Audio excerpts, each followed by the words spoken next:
For centuries, there's been this one prophecy that has both fascinated and, frankly, terrified people. The story of a final, epic battle for the fate of humanity. Today, we're going to break down that prophetic timeline. So, when you dig into the biblical prophecies we're looking at, you see that history isn't just this random series of events. It's all building towards a single, climactic moment. A final, world-altering war. And look, this isn't just another human conflict. The prophecies describe something way, way bigger. A supernatural showdown. A collision between humanity's rebellion and, well, divine judgment. Yeah, this moment, it has a name, it has a location, and it has a prophesied outcome. This is our explainer on what the Bible calls the last battle. So where does this incredible story even come from? Well, it's not from just one book. It's actually a timeline that's been pieced together from several key prophetic books in the Bible. Books like Revelation, Ezekiel, Daniel, and Zechariah, each one gives us another piece of the puzzle. They lay out the conditions that lead up to this global conflict, they introduce us to the key players, and they tell us exactly how it all ends. Okay, so according to these prophecies, this final battle, it doesn't just pop up out of nowhere. It's actually triggered by a very specific period of intense global chaos that perfectly sets the stage for what's to come. This period is what's called the Great Tribulation. It's described as a time of trouble unlike anything else in human history. It's basically the final, turbulent act right before the prophesied return of the Messiah, the promised savior figure in these texts. And you can see here what that chaos really looks like. On one hand, you've got total political upheaval.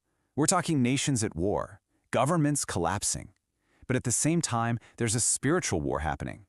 A powerful global leader, who the Bible calls the Antichrist, rises to power in the middle of all this widespread deception. And all of it, every bit of it, is designed to do one thing: gather the world's armies for that one last fight. So this brings us to the main antagonists in this story and the very specific place where this all goes down. The name Armageddon probably sounds familiar, right? But it might seem mythical. It actually comes from Har Megiddo, which translates to the Mountain of Migdo, a real historic battlefield in Israel. Now, the prophecies point to two key figures leading the opposition. First, you've got the Antichrist, a charismatic political leader who demands absolute total worship. And he's backed up by this figure called the false prophet, who uses what looks like miraculous signs to deceive the entire world and unite the nations for war. And here's what it's all about, their ultimate goal. This isn't a war for land or resources. According to these texts, they have one shared purpose: to unite the world and wage war directly against the returning Messiah, who's referred to here as the Lamb, a title that symbolizes his past sacrifice. So the stage is set. The armies of the world are gathered at Armageddon. The world's leaders are united with a single defiant purpose. And then the confrontation begins. The book of Revelation paints this incredibly cinematic picture here. First, the armies gather. Then the sky itself is said to literally split open. And from that opening, the Messiah appears. But this is not his first coming as a gentle teacher. And this description is absolutely crucial. He's not shown as a sacrificial lamb this time around. No, he's a warrior king on a white horse. His name is Faithful and True, and he is arriving specifically to judge and to make war. So just imagine it. You've got the combined armies of the entire world, all geared up for the biggest battle in history, and they're facing this one single figure. But the conflict, well, is shockingly quick. It's completely one-sided. This right here is the turning point. See, the weapon being used isn't physical at all. The prophecy says a sharp sword comes from his mouth, which is interpreted to be his word. His spoken command is literally all it takes to end the war and defeat the armies of the world. So there's no long, drawn-out fight, no struggle. The rebellion that all of history has been building toward is over in an instant. Just like that. Okay, so what happens next? What happens after the war is over?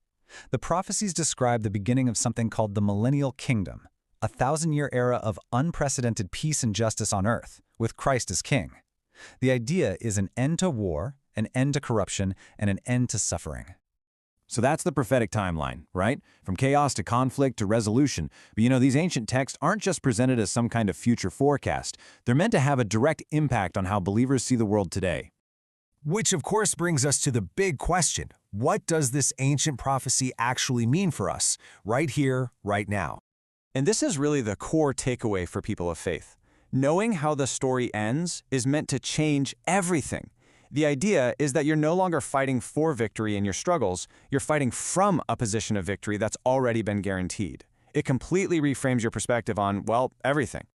And that brings us to this final thought. The source frames these dramatic, even scary events, not as something to fear, but as a sign of hope, a sign that redemption is drawing near. It's a call to look up, not down, a powerful reminder that, from this perspective, the end of this story is actually just the beginning of a much, much better one.